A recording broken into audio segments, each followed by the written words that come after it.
back to the Charles experience since. It's so good to see you again. Welcome back. You too, man. Someone asked us why we always in sweaty clothes. Well, the answer is because we lift weights. Yep. Before, during, and after the pod. We actually do the podcast in the gym as well. Yeah. If you couldn't tell, there's some weights back there. There's a swimming pool just in the kitchen in the back. 300-meter swimming pool in the kitchen. It's a good swimming pool. Fuck, that set me back financially. Yeah. But that was worth it. Worth it, though. I guess you're going to pay it off, right, with all the clients who come and do a little swim. Yeah. Yeah. Right. Exactly. We should crack on. We have to crack on. We should crack on. It's good to see you. Yep. Man. Let's go. Good handshake. That's the questions going. Dap me up, brother. Got new phone. I got the new. It's made out of titanium. Titanium. The screen because it's titanium. Shout out Conor McGregor. Let's go. Okay. Could you pass your own guard? You start. Absolutely. My guard? You could pass your own guard. Not a chance. Not a fucking chance. I could pass my own guard. I think you could. Yeah. I could. I could get myself tired enough to pass my own guard, especially how I was passing yesterday. I was very happy with my Probably get a black eye though, wouldn't you? No. You'd probably get a black eye. If you were passing, you'd get a black eye. No, I wouldn't. What, you'd manage to clear all the kicks and elbows on the way in? You just have no idea how to do jiu-jitsu properly. Yeah. That's Sorry. the issue. That's the issue. Could you pass your own guard? Depends on the mat. So this is a question. Oh yeah, it was a question right there. I just asked. It depends on the mat, you see. Rogers, absolutely not. No. Right? Too slippery, but it is an on issue. Jigsaw mats, absolutely. You could just, you don't even have to really pass. You just stack them and they just get rolled up like a pile of clothes. RGAs? No, on a jigsaw mat where it's grippy. They get stuck, you can't slide across the mat. At RGA, you can't even push off your toes, so good luck, basically. It is like pushing a sled. Yeah, you can literally on just ice. sled push someone across the room. On ice, though. Yeah, but you can't because your toes will slip. Okay, moving on. Do you prefer playing top or bottom in jits? Again, it depends on the mat, my driller. If the mat is grippy, I prefer to play top. I know it's grippy. But if it's not grippy, I prefer to play bottom. Why? Just because the slippage regions? Yeah, in order to apply pressure or move around or any sort of passing, you need some grip from your toes on the mat. Which you have more fun with? So let's say it's like the perfect mat. What do you have more fun playing? Then it's just completely equal and I enjoy both. Okay. But I would say... enjoy the sport of jiu-jitsu overall. I love the sport of jiu-jitsu. It's something I'm really passionate about. Oh, how long have you been doing it for? Just a couple months. I'm one of those guys that, I started jiu-jitsu 3 years ago and now I'm like a black belt, like billion-time world champion. Yeah. Wow. I'm just way more talented than everyone, right? So you've only been doing it for 3 months, 3 years? 3 months. Months, sorry, yeah, months. Okay, cool. So the question is, the answer is overall, you enjoy both. Yeah, overall I enjoy both, but realistically in real life, the mat is gonna cater to one more than the other. Jigsaw mats, I prefer to play top. And then slippery mats, I'll prefer to play bottom. Do you think it depends as well what you're trying to work on? Sometimes it depends for me. Yeah. Trying to work on stuff? But as in to win. Oh. Was that the question? That wasn't the question, but what do you prefer playing in general, in jits in general? I guess he's asking about generally speaking. Generally speaking. We will answer generally. Okay, ankle rehab from toe hold / Achilles lock. DRG. Yeah, David Ray rehab. David Ray rehab or functional range conditioning is the... Yep. You've got to restore range and then you've got to load the restored range. Then you've got to get it stronger. A bit of rice on my knee. Rice? Yeah. Bit of rice on the floor. How cultural. Yeah. Someone have a wedding. Hey. Fucking hell. You've got, guys, remember, like and subscribe. YouTube, Spotify, do all that. Buy my DVD. Yeah, buy my DVD. Buy my strength program now. Man, if only there was a really good judo for jiu-jitsu instructional by out Christian there. Osbeck's Judo Fanatics. I believe you can buy that on... I believe you can buy that directly on his Instagram. I'm dead. I'm dead, lol. I'm dead. That's enough of that. Yeah, okay, let's move on. Wow. What are we talking about? That was a funny segment. Okay, should we talk about something serious now? Ankle rehab from toe hold, Achilles lock. Google functional range conditioning. That's it. I mean, we can give you specific exercises, but you won't be able to see them and you won't be able to do them properly over here. So realistically, hire a physiotherapist. That was a great answer. Yeah, and then you've got to get stronger. Yeah, exactly. There you go. Done. Yeah, 8 hours sleep a night. No joke. It heals a lot. It heals much better. Don't drink alcohol. Don't smoke cigarettes. We joke. This is all really important stuff. Yeah, this is stuff I can tell you for free. The rest of it, you got to pay for that. What is... sorry? You going to go? Nah, I wasn't really. Okay, what are some good interval exercises except for the damn fan bike? God damn, that blasted fan bike. You could do... The assault bike. The assault bike. It's a big fan bike as well. You could use... Hill sprints are great, but be careful because your legs are going to be fucking sore after you've done hill sprints. So if you do them in the heat, you will get like brain cancer. Genuinely... I got brain cancer from it. Go on. Oh, wow. Yeah, I healed afterwards, but obviously. I just concentrated. Hill sprints, run up, sprint up, walk down, don't sprint down.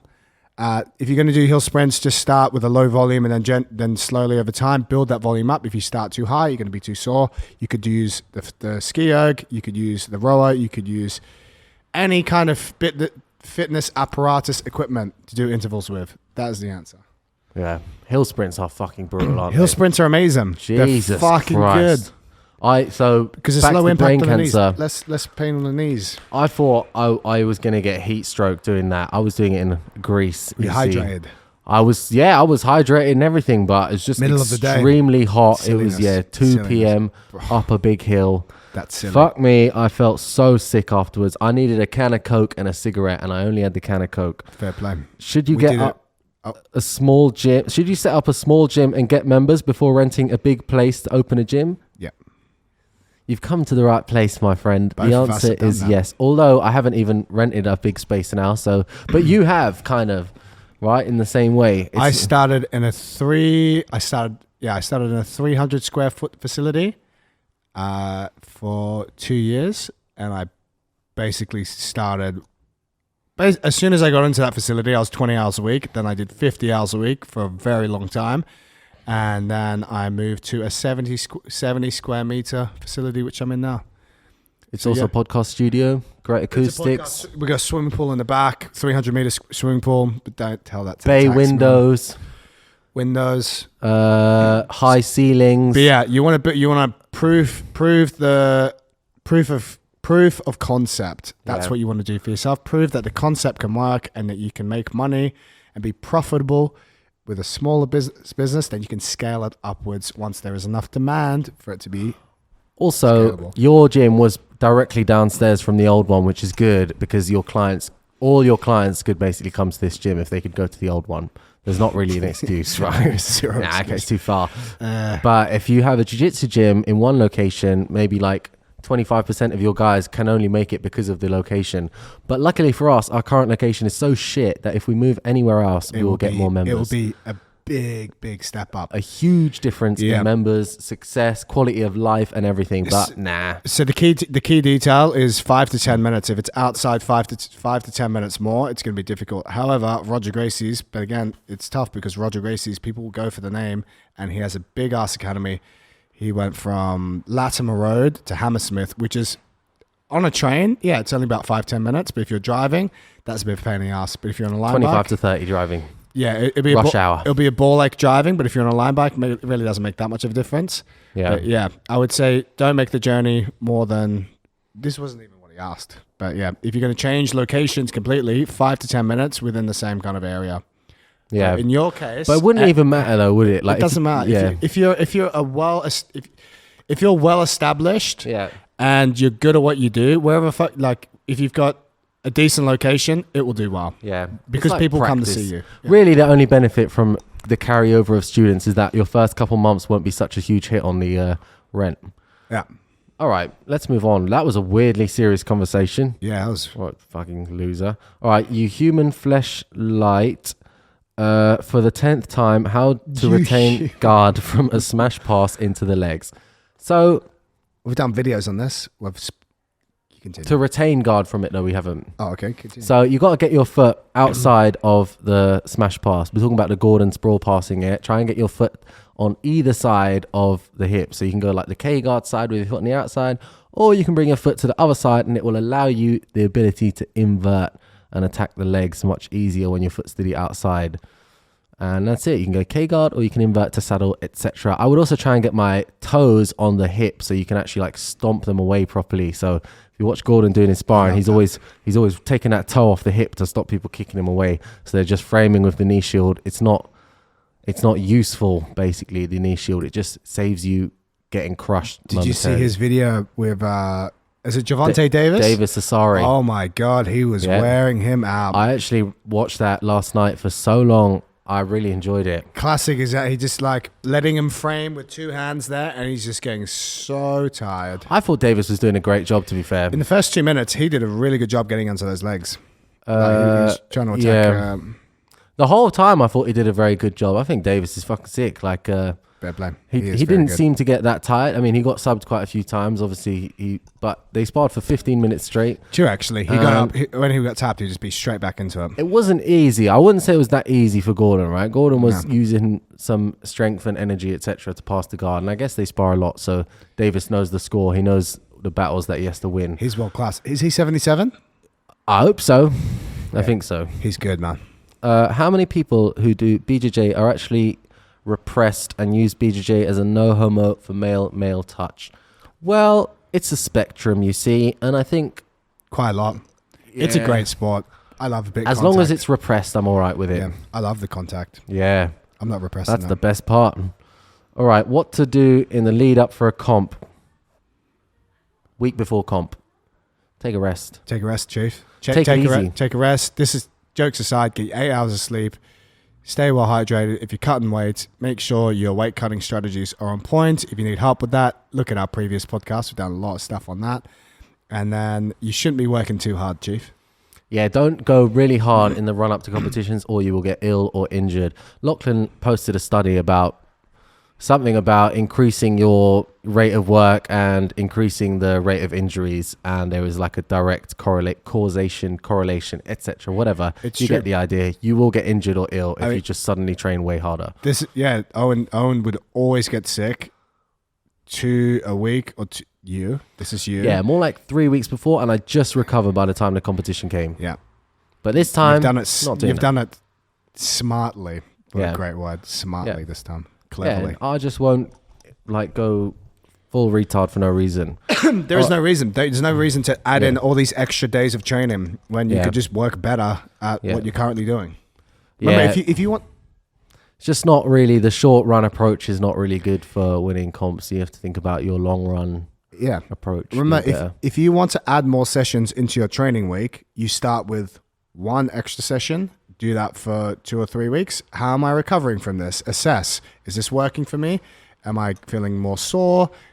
Am I recovering? If it's a yes, fantastic. Then you can keep that, or you may add in another session. If you're like, I feel pretty fucked, then I don't know, I'm just absolutely fucked. Then you take that session out, and then maybe you change it for something else, or you just take it out and you continue as you were. Fantastic. How do you make Jiu Jitsu sound cool to girls at parties? Honestly, just say that you do MMA. Just lie, and they won't know the difference. They still won't get in. They won't know the difference. They won't. They'll be, is that what the one where you like?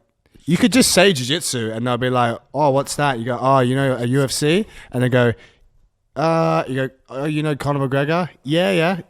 What he does? Yeah, I'm him. I'm a massive cokehead. I'm on coke right now. Yep. Probably would be at a party as well. So there you go.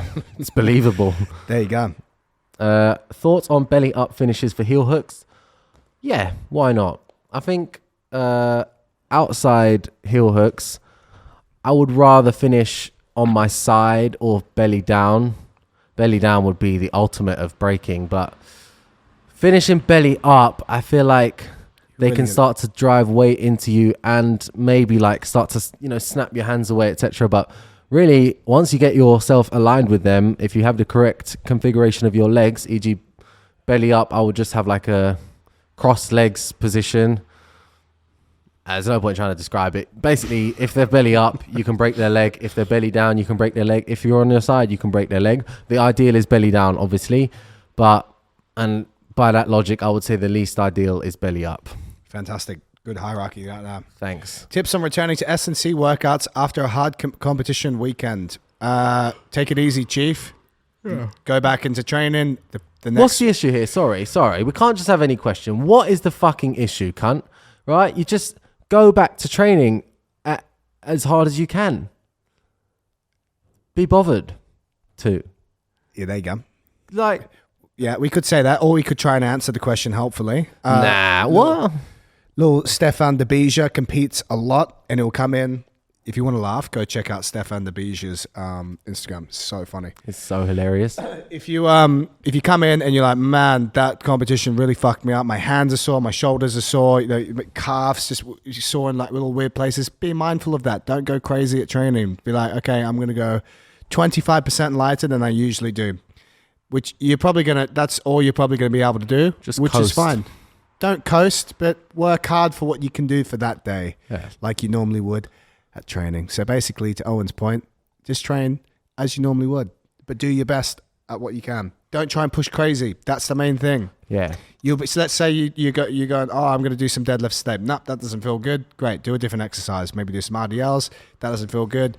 Do some squats or some lying hamstring curls, seated hamstring curls. Same muscle group. How can I hit that? You think outside the box here. But if you're feeling really sore, you need to look for other exercise selections and just go through it. Try and achieve full range of motion and move well. There's not really a time limit on weights in that you don't have to hit a certain target weight by a certain time. Never. So not for jiu-jitsu. Essentially, you can just tone it down as much as you want and make your progress as slow or as fast as you want. Like there's no cut-off point unless you're a power lifter. Yeah, well, that's the beauty of jiu-jitsu. Sometimes I can come in and be like, right, I've got those 50s, and I'll do some 50 kg dumbbell bench presses, and they feel fantastic.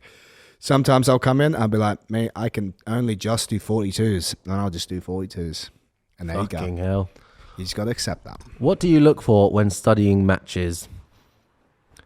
I look for things that I've asked you or other fellas about. I really only ask you questions, and I'm trying to look for those specific things.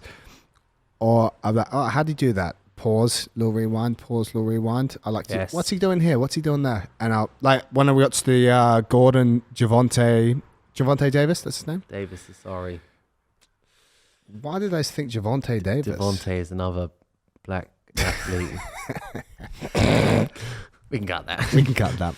We don't have to cut that. We don't have to, but yeah. Probably be better. What's his name? Devontae Johnson, I believe. And I said Javonte. You said Javonte Asare.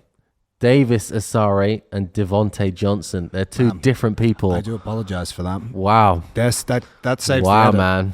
That saves the edit. Anyway, watching his match. Doesn't matter, does it? No, it's too late now. Yeah, it's too late. Little pause, rewind. Oh, what's Gordon done there? Oh, he's got the leg out. How do you get that pass? Oh, he's setting up the triangle there. How's he done that? Anyway, you answer. Yeah, watch stuff that he does. Basically that. Just watch stuff that, e.g. Gordon and Davis Asare. I watched that twice over, back to front to back, book to book, cover to cover. Yeah, and first time I watched it, just as entertainment. Second time, and then I was like, ooh, all right, we got to rewatch this and get down to the details. And then next time I watched it, it was like probably like 45 to an hour of just watching it, rewinding, watching it, cutting clips. I have clips saved on my phone now of things I want to practice, little bits that he does. You basically find people that you're copying, and each time they release a bit of sparring or comp footage is less good really, but sparring footage, you can copy it very easily and you can apply it to your training partners, and you can see how it fits in with the rest of the game.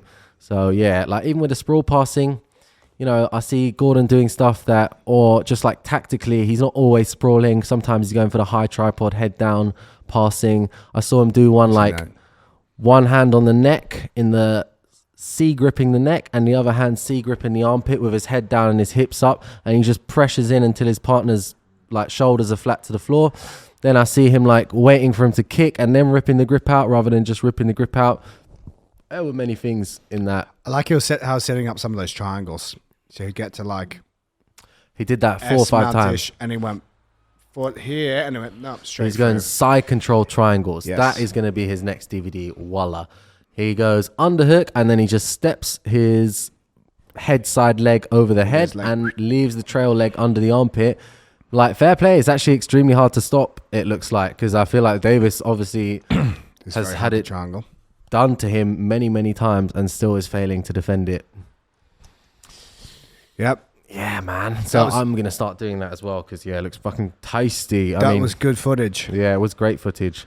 I have one more question. I got fucking heaps. Have the crackheads been hiding from this cold weather or have you stopped looking? Here is my opinion.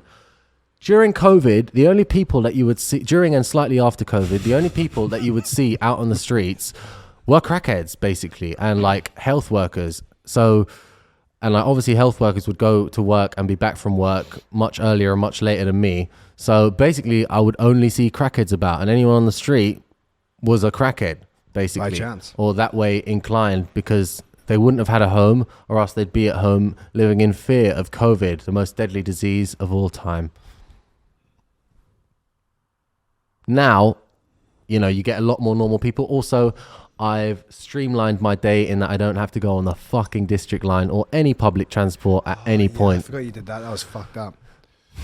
I used to go on the train a lot. Now I open my own gym and life is sweet and I can train Jiu Jitsu 4.5 hours a day. Plus I can do something in between, i.e. wrestling, weights, condish.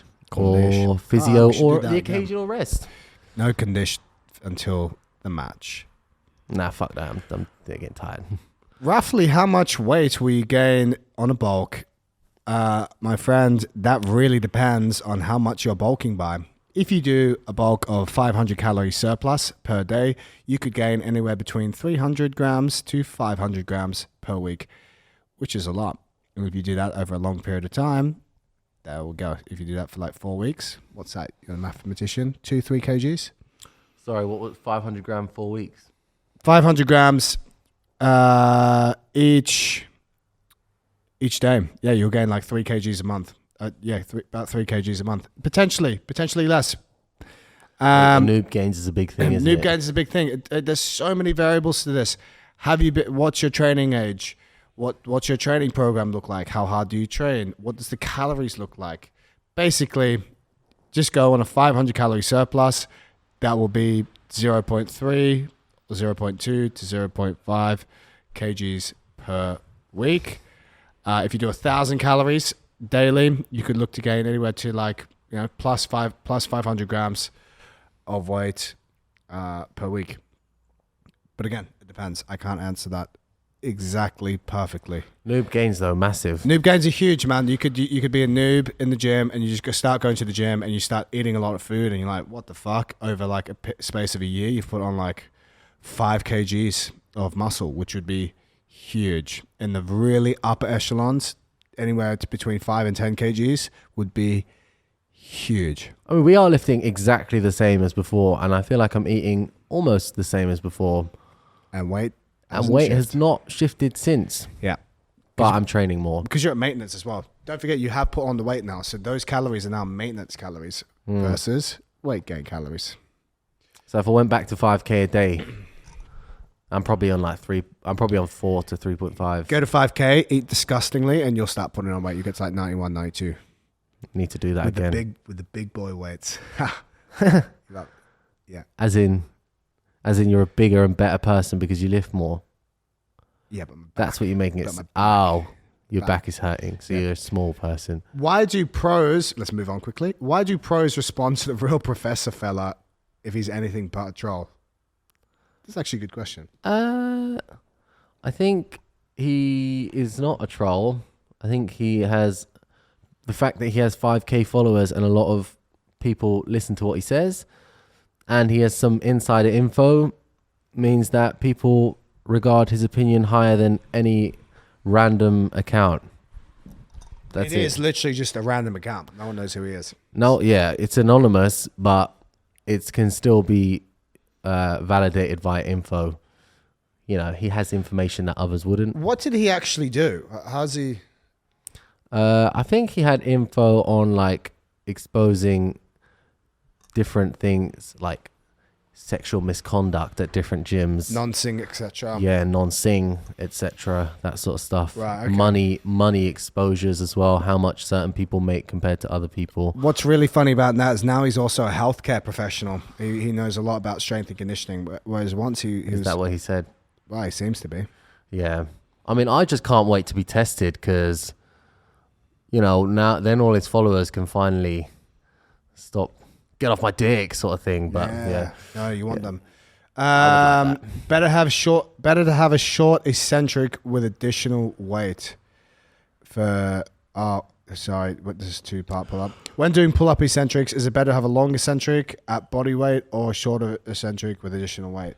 I would only do eccentric pull-ups if I'm trying to get better at pull-ups. So let's say if you can't do any pull-ups, you would start by doing an isometric hold at the top, roughly going for 3 sets of 30 seconds. Once you can do 3 sets of 30 seconds at the top position, then you would move to eccentric pull-ups, working for 3 sets of 5 reps with ideally 10 seconds from top to bottom. Once you can do that, you'll move on to pull-ups. You'll be able to string 1 or 2 pull-ups together, and then you would finish the remaining reps to get to 5 total with eccentrics. Once you can do 5 reps perfectly, then you'll just continue trying to build your pull-ups from there, perhaps adding some weight. Once you can do 10 plus normal pull-ups, I would then look to start adding weight, but I would never do eccentric pull-ups once I've passed that.